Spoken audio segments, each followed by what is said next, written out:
Hello, good morning, students. Today in 12th class physics, we are starting a new topic phase, phase angle, phasor diagram,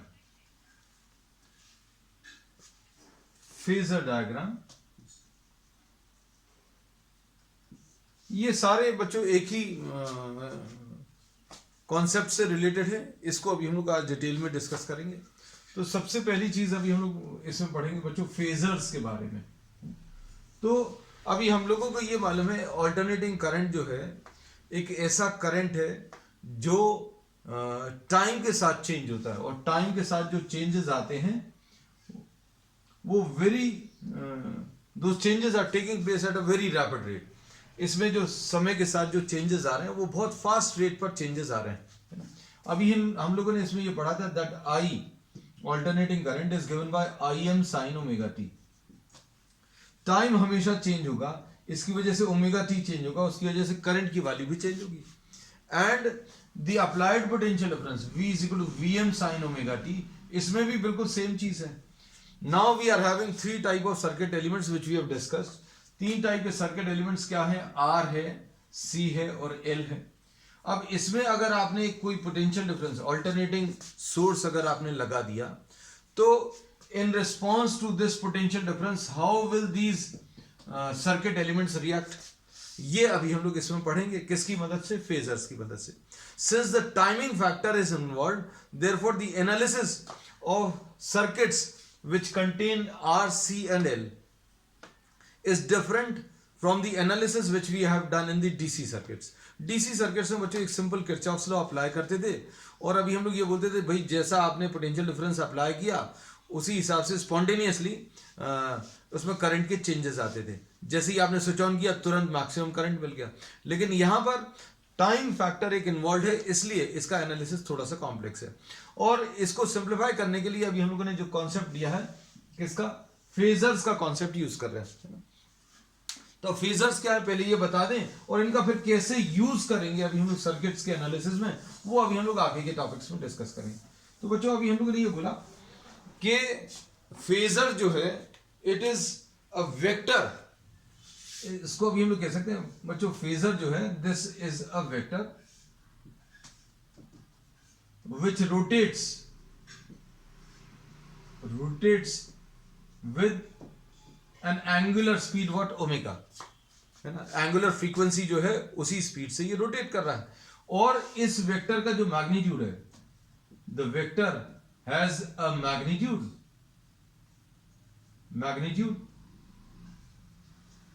equal to the peak value. तो बच्चों इसकी जरूरत क्या है? तो ये अभी हम लोग आगे डिस्कस करेंगे. हम लोगों ने बोला फेजर एक ऐसा वेक्टर है जो कि रोटेट कर रहा है. कितनी स्पीड से? एंगुलर स्पीड से रोटेट कर रहा है, ओमेगा स्पीड से. और ओमेगा ही क्यों लिया? क्योंकि अभी हम लोग जो क्वांटिटीज लेने वाले हैं उनकी angular speed V is equal to Vm sin omega t और I is equal to Im sin omega t. तो इसमें भी जो एंगुलर स्पीड है बच्चों वो ओमेगा है, एंगुलर फ्रीक्वेंसी. अब हम लोगों ने क्या किया कि फेजर जो है सबसे पहले तो वो डिफाइन कर दिया. फेजर एक वेक्टर है. कैसा वेक्टर है? जिसका मैग्नीट्यूड कितना है बच्चों? जिसका मैग्नीट्यूड Vm है, और ये रोटेट कर रहा है. कितनी स्पीड से रोटेट कर रहा है? ओमेगा स्पीड से रोटेट कर रहा है. अगर ये ओमेगा स्पीड से रोटेट कर रहा है तो ये कुछ एंगल कवर करेगा, और एंगल कवर्ड कितना मिलेगा? तो theta will be equal to omega into t. ये कैसे मिला? Omega is equal to theta upon t. Angular speed का जो फॉर्मूला है omega is equal to theta upon t. तो टी इक्वल टू 0 पर ये यहां कहीं पर होगा. आफ्टर टी सेकेंड्स के बाद ये कितना एंगल कवर करेगा ये अभी हम लोग यहां पर रिप्रेजेंट कर सकते हैं. Theta will be equal to omega into t. And as time increase, जैसे जैसे ये टाइम बढ़ेगा वैसे वैसे थीटा इंक्रीज होगा, और ये जो वेक्टर है ये रोटेट करता जाएगा. तो भाई इस रोटेटिंग वेक्टर का यूज क्या है? तो बच्चों रोटेटिंग वेक्टर का यूज ये है, अच्छे से देखना. If we take the projection of this rotating vector on the y axis, projection बात अगर नहीं समझ में आती है तो अभी हम लोग बोलते हैं यहां से अगर आप लाइट गिराएं तो जो लेंथ ऑफ द शैडो आएगी ऑन दी वाई एक्सिस वो प्रोजेक्शन रहेगा। तो बच्चों इसकी शैडो कितनी आएगी, this will be the length of the shadow on the y axis. तो अब इसमें अभी हम लोग बोलेंगे this projection will be representing the instantaneous value. ये इंस्टेंटेनियस वैल्यू रिप्रेजेंट करेगा। ये इंस्टेंटेनियस वैल्यूज क्या होती हैं, तो ये इंस्टेंटेनियस वैल्यू है, इंस्टेंटेनियस वोल्टेज, और ये क्या है बच्चों, ये इंस्टेंटेनियस करंट है। तो अब हम लोगों को क्या पता चला आज, फेजर, फेजर जो है एक रोटेटिंग वेक्टर है। Phasor is a rotating vector, और ये वेक्टर जो रोटेट कर रहा है कितनी स्पीड से रोटेट कर रहा है, this is rotating with a angular speed omega. ये एंगुलर स्पीड ओमेगा से रोटेट कर रहा है। अब ये रोटेटिंग वेक्टर का एडवांटेज क्या है, तो रोटेटिंग वेक्टर का एडवांटेज ये है कि अगर आपने इसका मैग्नीट्यूड वीएम ले लिया तो इसका जो प्रोजेक्शन है on the y axis, this will be representing the instantaneous value.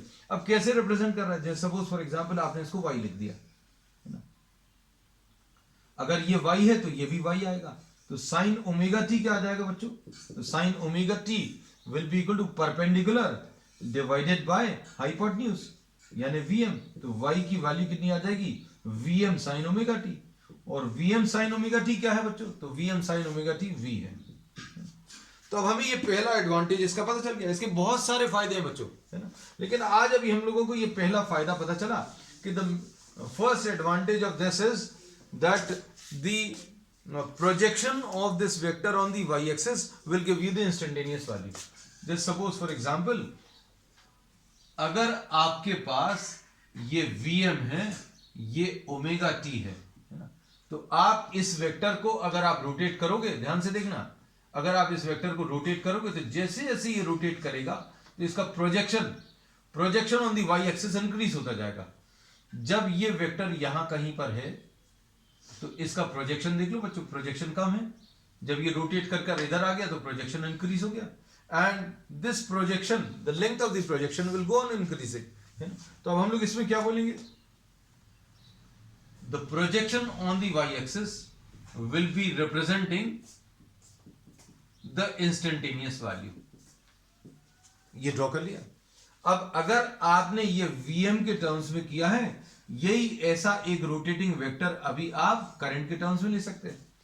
The magnitude of this phasor, phasor क्या है अभी हम लोगों ने बता दिया था, फेजर इज अ वेक्टर, एक वेक्टर है जिसका मैग्नीट्यूड कितना है, magnitude is equal to what, the peak values. तो पीक वैल्यू करंट की बच्चों Im है, तो अभी हम लोगों ने Im ले लिया, और टी टाइम में ये कितना एंगल रोटेट करेगा, तो टी टाइम में ये ओमेगा टी एंगल रोटेट करेगा, और इसमें ये प्रोजेक्शन अगर आप निकालोगे तो ये I is equal to I M sine omega T आ जाएगा। सिंपल है ना। तो अब हम लोगों को ये पता चल गया कि भाई फेजर क्या होता है।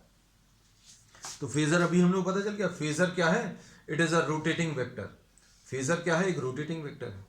मैग्नीट्यूड कितना, तो बच्चों मैग्नीट्यूड इसका Vm या Im। तो स्पीड कितनी है रोटेटिंग वेक्टर की, स्पीड रोटेटिंग वेक्टर की उतनी ही है जितनी एंगुलर फ्रीक्वेंसी करंट या पोटेंशियल डिफरेंस में है, तो ओमेगा है ना। तो अब हम लोग को तीन चीजें पता चली कि फेजर क्या है, एक वेक्टर है, मैग्नीट्यूड कितना है, पीक वैल्यू के बराबर, कितनी स्पीड से रोटेट कर रहा है, तो जितनी स्पीड इस करंट में I is equal to I M sine omega t है, जितना एंगुलर स्पीड इसमें लिखा हुआ उतनी ही स्पीड से ये रोटेट कर रहा है। तो तीन चीजें पता चल गई, phasor is a vector and it is having a magnitude equal to peak value, और इसकी स्पीड ऑफ रोटेशन कितना है, it is equal to what, the angular speed which is given in the current and the potential difference, है ना। अब इसके बाद बच्चों, अब फेजर डायग्राम क्या है बच्चों, तो अभी हम लोग बोलते हैं phasor diagram is a diagram which is drawn having two phasors V and I। आपने क्या किया, किसी एक डायग्राम में, जैसे अभी हम लोगों ने क्या किया था बच्चों, V एक अलग जगह पर ड्रॉ किया था, और I जो है, I का जो फेजर है वो अभी हम लोगों ने अलग ड्रॉ किया था। इसमें ये ओमेगा टी है, ये ओमेगा टी है, ये फेजर जो है, ये फेजर किसका है? पोटेंशियल डिफरेंस का। ये फेजर किसका है बच्चों? करंट का।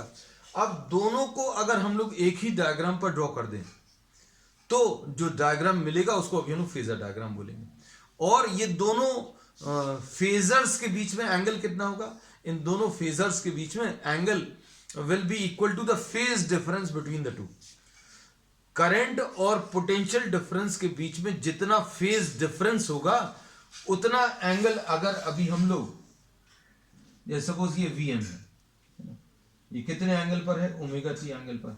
और करंट आपने यहां पर ड्रॉ कर लिया। अलग क्यों ड्रॉ किया? क्योंकि करंट का जो फेज डिफरेंस है, एंगल का जो डिफरेंस है किसके साथ? पोटेंशियल डिफरेंस के साथ, वो फाई है ना। So phi is what? The phase difference. इसको बच्चों अभी हम लोग बहुत डिटेल में आगे अभी डिस्कस करने वाले हैं। तो ऐसा कोई भी डायग्राम जिसमें आप V और I दोनों को एज फेजर्स रिप्रेजेंट कर रहे हैं तो इसको फेजर डायग्राम बोलेंगे। बस ये याद रखना। फेज डिफरेंस जो एक टर्म है ये अभी आगे नेक्स्ट टॉपिक में क्लियर हो जाएगा। तो हमने सबसे पहली चीज आज फेजर बताई, रोटेटिंग वेक्टर है। फिर इसका मैग्नीट्यूड कितना है? इक्वल टू Vm या Im। और कितनी स्पीड से रोटेट कर रहा है? तो ओमेगा स्पीड से रोटेट कर रहा है। फिर उसके बाद बच्चों अभी हमने बताया फेजर डायग्राम। फेजर डायग्राम में आप एक ही डायग्राम में, it is a diagram with phasors of V and I drawn on the same diagram, drawn on the same figure, and the angle between the two, angle between Vm and Im will be equal to what? The phase difference, है ना। अब बच्चों अभी हम लोग इस phase difference को आगे डिटेल में डिफाइन करेंगे, है ना। अब देखना, suppose for example we are having an equation I is equal to Im sin omega t plus minus phi। Suppose आपके पास ये करंट दिया हुआ है V I is equal to Im sin omega t plus minus phi। ये plus phi या minus phi क्यों आता है ये अभी हम लोग आगे के टॉपिक्स में पढ़ने वाले हैं। V is equal to Vm sin omega t apply किया और ये अप्लाई करने पर करंट जो आया वो Im sin omega t plus minus phi आया, है ना। अब इसमें बच्चों ये जो एंगल है, ये फेज कहलाता है। This is termed as the phase. Phase मतलब पोजीशन बताएगा, एंगुलर पोजीशन। जैसे सपोज फॉर एग्जांपल अगर आप इस डायग्राम में ओमेगा टी अगर ड्रॉ करना चाहें तो ओमेगा टी ये आ गया, है ना। और ओमेगा टी एंगल पर क्या चीज है? Vm है। तो ये Vm जो वेक्टर है वो कितने एंगल पर है अपनी इनिशियल पोजीशन से, वो किससे पता चलेगा? ओमेगा टी से पता चलेगा। So this will be termed as what? The phase angle. तो अब हम लोग इसमें ये कहते हैं बच्चों omega t is the phase, this is the phase angle. ये तो अभी हम लोगों ने फेज एंगल किसका? V का बताया। अब ऐसे ही करंट का फेज एंगल कितना बताएंगे? तो करंट का फेज एंगल बच्चों, करंट की पोजीशन या करंट का फेज एंगल कितना आ जाएगा? Omega t plus minus five. तो अब हम लोग देखें, अगर V की पोजीशन देखें, एंगुलर पोजीशन देखें ओमेगा टी, और करंट की एंगुलर पोजीशन को देखें तो इन दोनों में कुछ डिफरेंस है। जो पोटेंशियल डिफरेंस की एंगुलर पोजीशन है ओमेगा टी उसमें, और करंट की जो एंगुलर पोजीशन है उसमें, दोनों में एक डिफरेंस है। और उस डिफरेंस को अभी हम लोग फेज डिफरेंस बोलते हैं, है ना। तो बच्चों ये फाई जो है this is termed as what? The phase difference, है ना। अब इसमें देखो ये ओमेगा टी प्लस फाई को हम लोग क्या बोलते हैं? इंस्टेंटेनियस फेज बोलते हैं। इंस्टेंटेनियस फेज, ये किसी भी टाइम पर पोजीशन बताता है। किसी भी टाइम पर पोजीशन बताना है तो टाइम की वैल्यू रख दो बच्चों। जैसे suppose for example t is equal to 0 अगर ले लें तो ये फेज कितना आ जाएगा बच्चों? Phase will be equal to omega into 0 plus phi, यानी कि फाई आ गया। And this will be termed as what? Initial phase. इसको अभी हम लोग क्या बोलेंगे? Initial phase. इनिशियल फेज क्यों बोल रहे हैं? क्योंकि t इज इक्वल टू 0 पर है। और ये जो फेज है या इंस्टेंटेनियस फेज है या जो एंगुलर पोजीशन है, इन सब की यूनिट्स क्या है? फेज की या फेज डिफरेंस की यूनिट्स क्या आ जाएंगी? तो यूनिट्स बच्चों इसकी रेडियंस आ जाएंगी। अब ये सारी चीजें बच्चों अभी हम आपको फिर से बता दें। इसमें अभी हम लोग क्या बोलते हैं, हम लोगों ने आज जो डिस्कस किया है, क्या सबसे पहली चीज बच्चों फेजर बोला है। तो फेजर क्या है? एक रोटेटिंग वेक्टर है। रोटेटिंग वेक्टर है मतलब उसका मैग्नीट्यूड होगा। तो मैग्नीट्यूड कितना है बच्चों? मैग्नीट्यूड इसका Vm,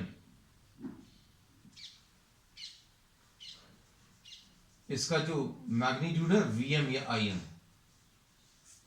ठीक है। और ये रोटेट कर रहा है। फेजर एक वेक्टर है, पहली चीज।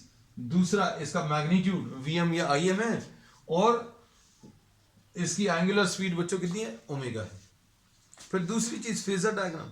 अगर आप कोई डायग्राम ड्रॉ करें जिसमें Vm फेजर और Im फेजर, मतलब V का फेजर और I का फेजर दोनों एक ही डायग्राम पर अगर आप ड्रॉ करें तो इस डायग्राम को फेजर डायग्राम बोलेंगे। इन दोनों के बीच में जो एंगल रहेगा वो कितना रहेगा? इक्वल टू फेज डिफरेंस, है ना। तो Vm को बच्चों अभी हम लोगों ने क्या लिखा है? कितने एंगल पर? ओमेगा टी एंगल पर, ये लिखा हुआ है। और I को कितने एंगल पर लिखा है? तो बच्चों इस डायग्राम में V is equal to Vm sine omega t लिखा है। V की value Vm sine omega t, और I कितना है बच्चों? तो I is equal to Im sine omega t plus 5। तो ये एंगल एक्चुअल में क्या बताता है? इसकी एंगुलर पोजीशन, है ना। तो ये इसको अभी लोग फेज बोलते हैं। And this will be the phase for current. ये फेज किसका है? एंगुलर पोजीशन किसकी है बच्चों? पोटेंशियल डिफरेंस की। ये एंगुलर पोजीशन किसकी है? करंट की। तो करंट की एंगुलर पोजीशन देखो बच्चों, ये ओमेगा टी प्लस 5 है।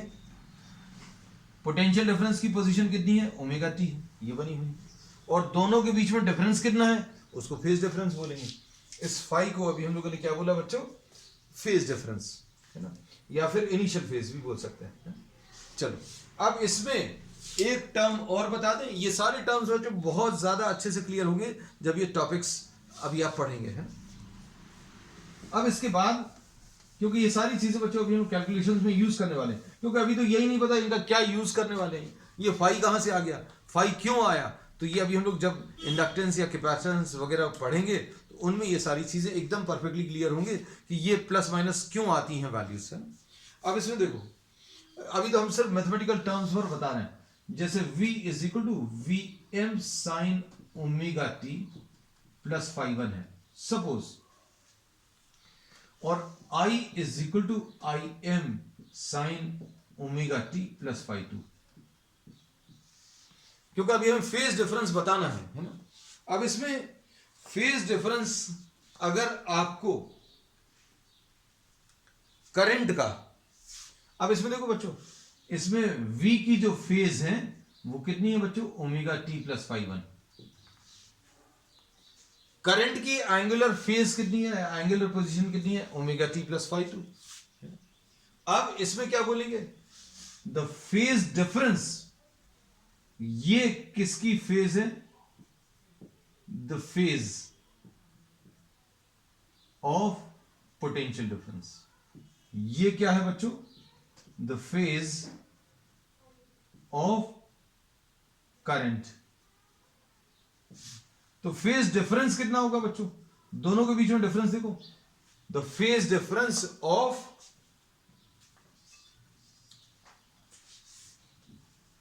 V with respect to I।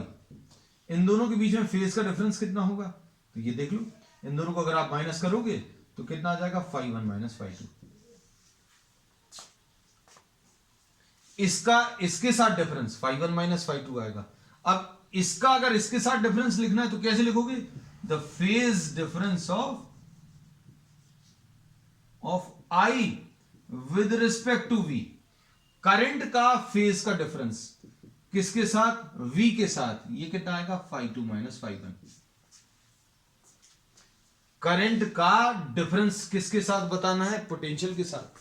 तो ये अभी हम लोगों ने कैसा लिख लिया, φ2 माइनस φ1। अब देखो बच्चों, अब ये जो कॉन्सेप्ट्स आज अभी हमने पढ़े, इनके बेसिस पर कुछ और चीजें अभी आपको बताने वाले हैं। देखो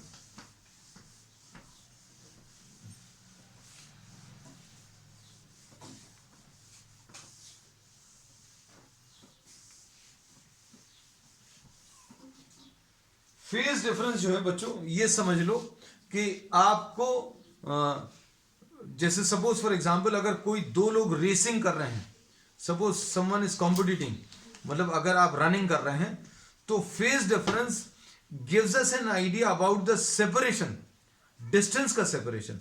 दोनों लोग अगर एक साथ में हैं तो अभी हम लोग बोलेंगे सेम फेज में। अगर suppose the first person is ahead of the second person, suppose A या बी नाम ले दिया, पहले वाले को ए नाम दिया, दूसरे वाले को बी नाम दिया, suppose A is ahead of B, तो अभी हम लोग क्या बोलेंगे बच्चों, A is leading B, and this difference will be stated in terms of phase difference, है ना। अब मतलब तीन ही चीजें हो सकती हैं। तीन चीजें क्या हो सकती हैं बच्चों, या तो ए और बी एक साथ चल रहे हैं सेम फेज में, ए आगे है बी से, तो अभी हम लोग इसमें दूसरी पॉसिबिलिटी बोल दिया, ए आगे है बी से। Third possibility, B is ahead of A ahead of B या बी अहेड ऑफ ए, और A and B are moving together, है ना। तो ये तीन पॉसिबिलिटीज अभी हम लोग करंट और पोटेंशियल डिफरेंस के टर्म्स में डिस्कस करने वाले हैं। देखो जरा, अब एक साथ चलना रनिंग में तो समझ में आता है, लेकिन करंट और पोटेंशियल डिफरेंस के टर्म्स में कैसे समझेंगे, ये देखना।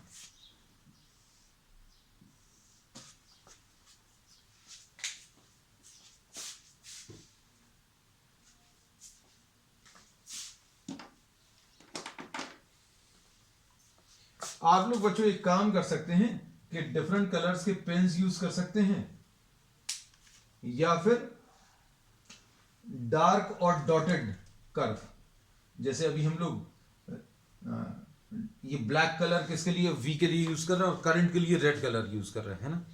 अब आपके पास अगर कलर्स अलग नहीं है तो अभी आप क्या कर सकते हो, डॉटेड लाइन, मतलब क्या किया आप, ये वाली लाइन वी के लिए और ऐसी वाली लाइन आई के लिए, ऐसा कुछ ड्रॉ कर सकते हैं, है ना। तो suppose there are three possibilities, तीन पॉसिबिलिटीज क्या है बच्चों, टाइम का और वी का वेरिएशन, टाइम का और करंट का वेरिएशन। अभी हम लोग एक ही ग्राफ पर ड्रॉ कर रहे हैं, है ना। अब इसमें देखो,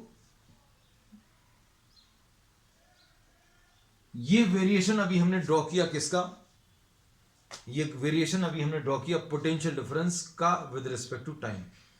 पोटेंशियल डिफरेंस टाइम के साथ ऐसा चेंज हो रहा है। और करंट का वेरिएशन बच्चों, करंट का वेरिएशन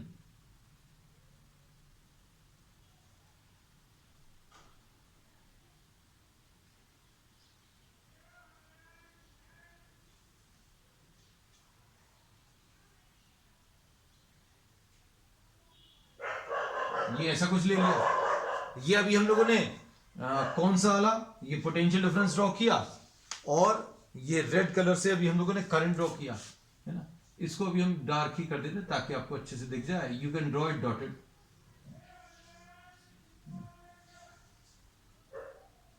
तो ये डार्क वाली लाइन ब्लैक कलर की अभी हम लोगों ने पोटेंशियल डिफरेंस की ले ली, और डॉटेड वाली लाइन, सॉरी रेड कलर की लाइन जो है करंट की ले ली। अब इनको देखकर, इस ग्राफ को देखकर अभी हमें ये समझ में आ रहा है कि पोटेंशियल डिफरेंस और करंट दोनों की वैल्यूज साथ में इंक्रीज और साथ में डिक्रीज हो रही हैं। मतलब दोनों का जीरो एक साथ आ रहा है, दोनों की मैक्सिमम वैल्यूज भी एक साथ आ रही हैं। जैसे इधर देखो, दोनों की जीरो वैल्यू एक साथ, दोनों की मैक्सिमम वैल्यू एक साथ, दोनों की मैक्सिमम ऑपोजिट डायरेक्शन में, वो भी इस समय पर, इस टाइम पर, ये टाइम पर दोनों की मैक्सिमम वैल्यू एक साथ आ रही है, दोनों की जीरो वैल्यू भी इतने टाइम पर आ रही है। So if two quantities are increasing और decreasing together, then we say that they are running together. दोनों एक साथ चल रही है, एक साथ मतलब एक ही समय पर। तो अब इसमें क्या बोलते हैं, if the zero values and maximum values of v and I, if maximum values and zero values of v and I are attained at the same time, are attained at the same time, then the potential difference, अब हम लोग ऐसा बोलते हैं, then potential difference is in phase with I, potential difference is in phase with I, या फिर अभी हम लोग क्या बोलेंगे, potential difference and I are in same phase, ऐसा बोल देंगे। कैसा बच्चों, ये सेम फेज में है। सेम फेज में मतलब एक जैसी पोजीशन, दो लोग दौड़ रहे हैं और दोनों एक साथ दौड़ रहे हैं, दोनों ने एक साथ स्पीड बढ़ाई, दोनों एक साथ अपनी मैक्सिमम स्पीड पर पहुंचे, दोनों ने एक साथ अपनी स्पीड डिक्रीज की और दोनों जो फिनिशिंग लाइन है उसमें साथ में पहुंचे, है ना। तो अब हम लोग क्या बोलेंगे, V and I are running together. तो अब इसमें ऐसा भी बोल सकते हैं, सेम फेज में कब बोल सकते हैं, if V and I increase and decrease together.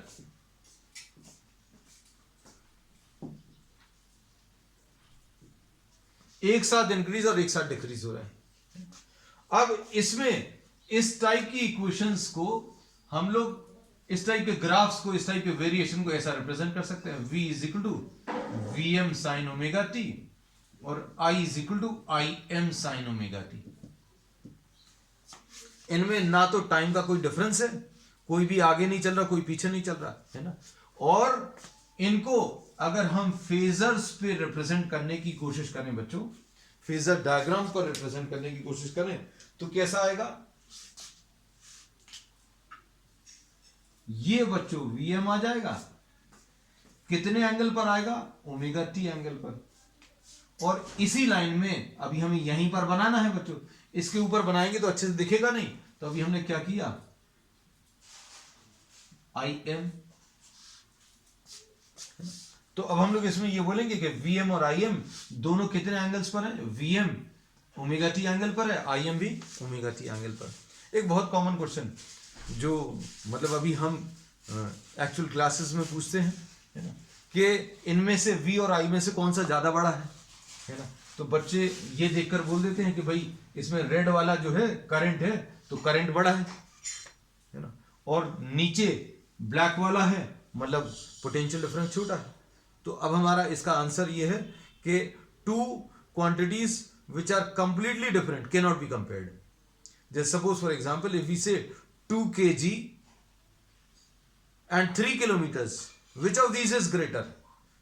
तो बच्चों कंपैरिजन अभी हम लोग किसका करते हैं, कंपैरिजन हमेशा सेम डायमेंशंस वाली क्वांटिटीज का करते हैं, है ना। तो अब इसमें फिर नेक्स्ट क्वेश्चन ये आता है कि भैया ऊपर नीचे क्यों बनाया। अगर हम एक के ऊपर एक बना देते तो आप ये मतलब निकाल सकते थे कि भाई दोनों बराबर हैं, है ना। और दूसरा एक डिसएडवांटेज क्या होता कि एक के ऊपर एक बनाने पर विजिबिलिटी अच्छी नहीं होगी, है ना। So we are drawing it differently. अगर किसी को ऐसा लगता है कि हमें इसको नीचे बनाना है, you can draw it on the lower side. आप ये रेड कलर वाला जो ग्राफ है अंदर ड्रॉ कर सकते हो, नीचे ड्रॉ कर सकते हो, है ना। So these two quantities V and I can not be compared. इनको आप कंपेयर नहीं कर सकते कि कौन सा बड़ा है ना। क्यों, क्योंकि कंप्लीटली अलग फिजिकल क्वांटिटीज हैं, डायमेंशंस दोनों के अलग अलग हैं। तो अब हम लोगों ने क्या क्या चीज बता दी बच्चों। If V and I are increasing और डिक्रीजिंग टुगेदर, अगर वी और आई साथ में इंक्रीज और साथ में डिक्रीज हो रहे हैं तो अब हम लोग इसमें क्या बोलेंगे, these are in the same phase. और अगर ये सेम फेज में तो इनकी इक्वेशंस ऐसी कुछ लिखी जाएंगी, है ना। अब देखना बच्चों, नेक्स्ट टॉपिक उधर ही कर लेते हैं बच्चों इसको, है।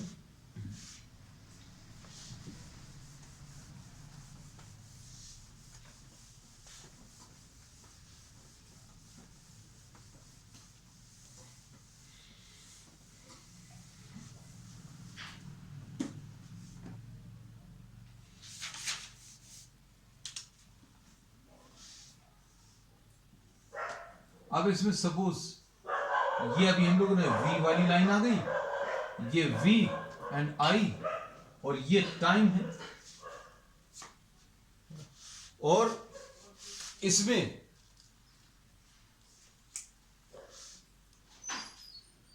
सपोज करंट का वेरिएशन ऐसा कुछ है, this is the variation of current. इसको अभी हम लोगों ने रेड कलर की लाइन से रिप्रेजेंट किया है। अब इसमें देखो बच्चों ध्यान से, इसमें किसकी पीक वैल्यू जल्दी मिल रही है? तो peak value of potential difference, ये काला वाला जो कर्व है, इसकी पीक वैल्यू इतने टाइम पर मिल रही है, इसकी peak value is obtained at this time. और पीक वैल्यू करंट की कब मिल रही है? तो पीक वैल्यू ऑफ करंट की जो है वो थोड़ी देर बाद, मतलब एट अ लेटर टाइम। यहां पर ये T1 जो है ये कम है, T2 ज्यादा है। तो किसकी पीक वैल्यू जल्दी मिल रही है? तो पीक वैल्यू पोटेंशियल डिफरेंस की जल्दी मिल रही है। और जो चीज जल्दी हो रही है वो हम लोग बोलेंगे वो लीड कर रहा है। तो इसमें कौन सी चीज लीड कर रही है? तो V लीड कर रहा है। किसको लीड कर रहा है? जिसकी पीक वैल्यू आने में ज्यादा समय लग रहा है। तो किसकी पीक वैल्यू आने में ज्यादा समय लग रहा है? करंट की पीक वैल्यू आने में ज्यादा समय लग रहा है। अब इसको कैसा लिखेंगे?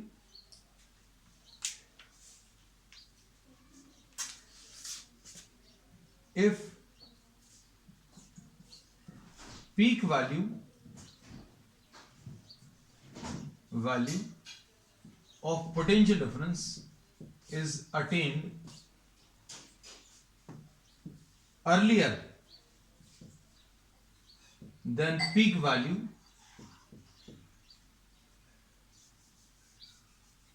of current, then कौन सी चीज जल्दी हो रही है बच्चों? पीक वैल्यू पोटेंशियल डिफरेंस की जल्दी हो रही है। देन पोटेंशियल डिफरेंस, जो चीज जल्दी हो रही है, किसकी पीक वैल्यू जल्दी आ रही है? करंट की पीक, सॉरी पोटेंशियल डिफरेंस की पीक वैल्यू जल्दी आ रही है। ये करंट है और ये पोटेंशियल डिफरेंस है। तो किसकी पीक वैल्यू जल्दी आ रही है? पोटेंशियल डिफरेंस की पीक वैल्यू जल्दी आ रही है। So peak value of potential difference is attend earlier than peak value of current, then potential difference is said to lead. जो चीज जल्दी हो रही है बच्चों वो लीड कर रही है। Potential difference is said to lead current. Potential difference current को लीड कर रहा है। जो चीज जल्दी आ रही है वो लीड कर रहा है। अब कौन लीड कर रहा है? V लीड कर रहा है। या फिर इसको ऐसा कह सकते हैं, और current lags potential difference. Current जो है पीछे चल रहा है। अब कौन सी चीज जल्दी हो गई? पीक वैल्यू पोटेंशियल डिफरेंस की जल्दी हो गई। बाद में क्या हुआ? थोड़ी देर बाद पीक वैल्यू करंट की आ गई है। तो करंट जो है पीछे चल रहा है। अब इसको इक्वेशंस के टर्म्स में कैसा बोलेंगे देखना। हम लोग इसको ऐसा बोलते हैं, V is equal to Vm sine omega t है। V is equal to Vm sine omega t है। अब करंट क्या है बच्चों? करंट लैग कर रहा है। करंट लैग कर रहा है मतलब I is equal to Im sine omega t minus five. जो चीज लैग कर रही है मतलब उसमें कुछ कमी है। जो भी चीज लैग कर रही है उसमें कुछ कमी है, और वो कमी कैसे करेंगे? -5 कर देंगे। मान लीजिए ये बात आपको समझ में नहीं आती है तो t इक्वल टू 0 रखकर चेक करो। t इक्वल टू 0 अगर आप रखोगे, t इक्वल टू 0 अगर आप रखोगे तो v की वैल्यू 0 आ जाएगी, कोई दिक्कत नहीं है। t इक्वल टू 0 पर v की वैल्यू 0 है, कोई दिक्कत नहीं। t इक्वल टू 0 पर Vm साइन 0 की वैल्यू 0 आ गई। अब इसके बाद बच्चों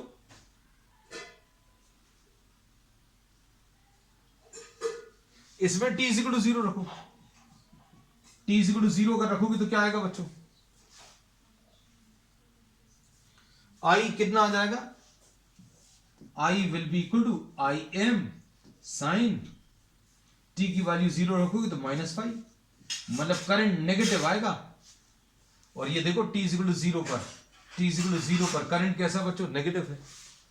सो we have written down this phase relationship perfectly. तो अगर कोई चीज लैग कर रही है, तो आप क्या करोगे? उस फेज में आप कुछ एंगल माइनस कर दोगे। ये कितना एंगल माइनस करना है ये अभी हम लोग जब आगे टॉपिक्स पढ़ेंगे बच्चों तो ये एकदम परफेक्टली, क्योंकि अभी धीरे धीरे कॉन्सेप्ट बिल्डअप हो रहा है। शुरू में जब फेज लिखा था तब समझ ही नहीं आ रही, पता नहीं क्या लिखा। अब थोड़ी थोड़ी चीजें क्लियर होने लगी हैं, है ना। अभी कितना एंगल आएगा, कैसा आएगा, ये सब अभी हम लोग आगे इसमें पढ़ने वाले हैं। अब इसमें एक चीज और याद रखना कि फेज एंगल जो भी आप बनाते हैं, जो भी फेज एंगल आप बनाते हैं एंटी क्लॉकवाइज डायरेक्शन में पॉजिटिव। जो भी अभी आप एंगल ड्रॉ करोगे वो anti clockwise direction, phase angle anti clockwise positive रहेगा, क्लॉकवाइज बच्चों नेगेटिव रहेगा। तो अब इसमें क्या बोलेंगे, देखो जरा, ये टाइम है, सॉरी, अब हम फेजर डायग्राम ड्रॉ करने वाले हैं इसी का। अब इसमें देखो, ये तो Vm आ गया, Vm V का फेजर कितने एंगल पर है बच्चों, ओमेगा टी पर। अब ये omega t minus five omega T से छोटा रहेगा, है ना। अब कितना छोटा रहेगा, तो ये अभी हम लोगों ने ड्रॉ कर दिया, लो ये Im आ गया, है ना। और ये एंगल कितना आएगा बच्चों, ये ओमेगा टी माइनस फाइव आएगा। ये कितना आ जाएगा, ओमेगा टी माइनस फाइव। मतलब इन दोनों के बीच का एंगल कितना आएगा, अगर ये ओमेगा टी एंगल है और ये ओमेगा टी माइनस फाइव है, तो इन दोनों के बीच का एंगल कितना आ जाएगा, फाइव एंगल। तो यही अभी हम पहले भी बोलते थे, जब अभी हमने फेजर डायग्राम बताया था कि भाई इन दोनों के बीच में एंगल बताना है, इन दोनों के बीच में एंगल बताना है। तो देखो ओमेगा टी और इसका डिफरेंस, इन दोनों का डिफरेंस कितना है, फाइव का है ना।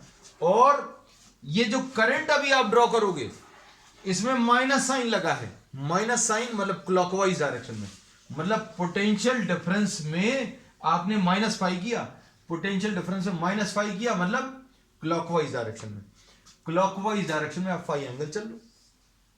और वैसे भी ज्योमेट्रिकली आपको मालूम है कि ओमेगा टी जहां पर भी आप बनाओगे, ओमेगा टी माइनस फाइव कहां बनाओगे, उसके ऊपर थोड़ी आएगा। अगर आपने ये ओमेगा टी बनाया है तो ओमेगा टी माइनस फाइव कहां पर आएगा, इसके इधर तो नहीं आएगा omega t minus five, omega t minus five इससे छोटा आएगा। और ये एंगल जो है यहां से Vm से क्लॉकवाइज डायरेक्शन का एंगल है, और क्लॉकवाइज डायरेक्शन का एंगल इसलिए माइनस फाइव आएगा। तो सिंपल कॉन्सेप्ट है, बहुत सिंपल। हम लोगों ने बस ये याद रखना कि ओमेगा टी बना लिया, ओमेगा टी माइनस फाइव उससे थोड़ा सा छोटा आएगा, तो अपने आप इन दोनों के बीच का एंगल किसके बराबर आ जाएगा, फाइव के बराबर आ जाएगा। आप ड्रॉ करके भी देख सकते हो। तो ये तो सेकंड केस आ गया। अब थर्ड केस, इसमें क्या पॉसिबिलिटी है बच्चों, अभी तो हमने पहले V और I को साथ में चलाया। अब V जल्दी था, V की पीक वैल्यू जल्दी मिल रही थी, करंट की बाद में मिल रही थी। अब हम बच्चों एक और डायग्राम लेने वाले हैं। अब इस डायग्राम में क्या आने वाला है, देखो शायद आप लोग गेस कर पाए। ये तो बना लिया V और ये बना लिया I।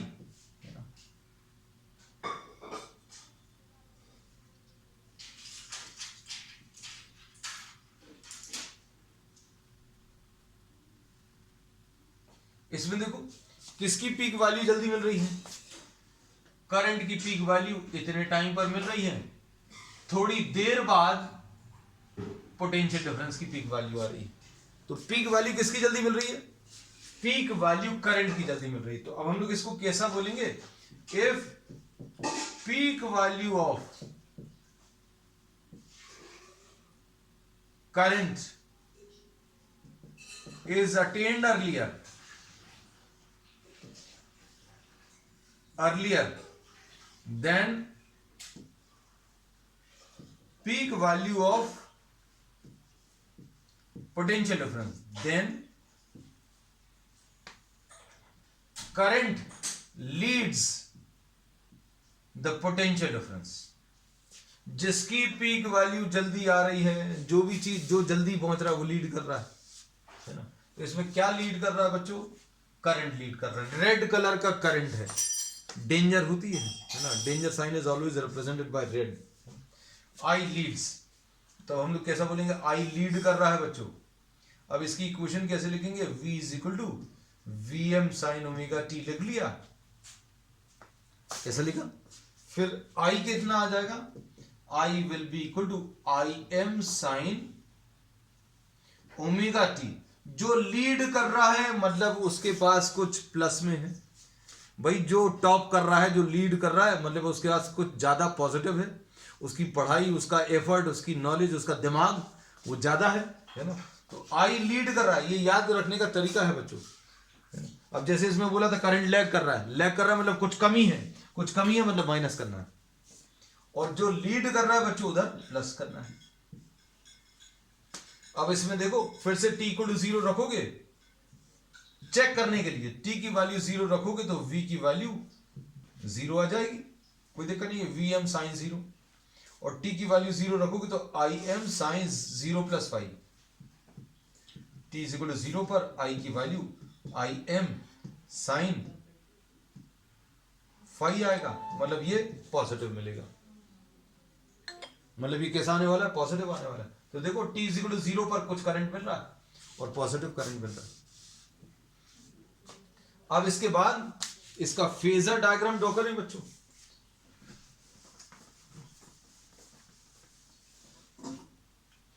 फेजर डायग्राम कैसा आएगा, ये वीएम ड्रॉ कर लिया, कितने एंगल पर ड्रॉ किया बच्चों, ओमेगा टी एंगल पर, और करंट कहां पर है, omega t plus 5, omega t plus 5 है मतलब ओमेगा टी से बड़ा आएगा। तो ये अभी हम लोगों ने आई एम ले लिया, और ये एंगल कितना आ जाएगा बच्चों, ओमेगा टी प्लस 5, मतलब अपने आप इन दोनों के बीच में एंगल कितना बन जाएगा, equal to 5, and 5 is what, the phase difference between V and I. तो अब हम लोगों ने बोला बच्चों तीन पॉसिबिलिटीज हैं, either the peak values of V and I are attained at the same time, same phase में होंगे, और the peak value of potential difference is attained earlier, then we say that V leads। V leads बोलने की जगह अभी हम लोग क्या बोलेंगे, I lags। हम लोग जनरली किसके टर्म्स में बताते हैं, पोटेंशियल डिफरेंस के टर्म्स में बताते हैं। क्यों, क्योंकि आप पोटेंशियल डिफरेंस लगाओगे, उसके रिस्पॉन्स में करंट आएगा, you apply a potential difference and in response to that you get a current, है ना। तो जनरली अभी हम लोग बोलते हैं कि V को स्टैंडर्ड मान लेते हैं, फिर अब हम लोग क्या बोलेंगे, I in phase with V, या फिर I लैग्स V, या फिर I लीड्स V, ऐसा बोलते हैं। तो ये बच्चों कॉन्सेप्ट था किसका, फेज एंगल, फेजर डायग्राम, है ना, और ग्राफिकल वेरिएशंस भी अभी हमने बता दिए। अब ये सारे वेरिएशंस कहां पर मिलेंगे, कैसे मिलेंगे, ये अभी हम लोग आगे आने वाले टॉपिक्स में डिस्कस करेंगे, है ना बच्चों। तो आज के लिए इतना ही, will continue with the same topic on the next one. That's all for today.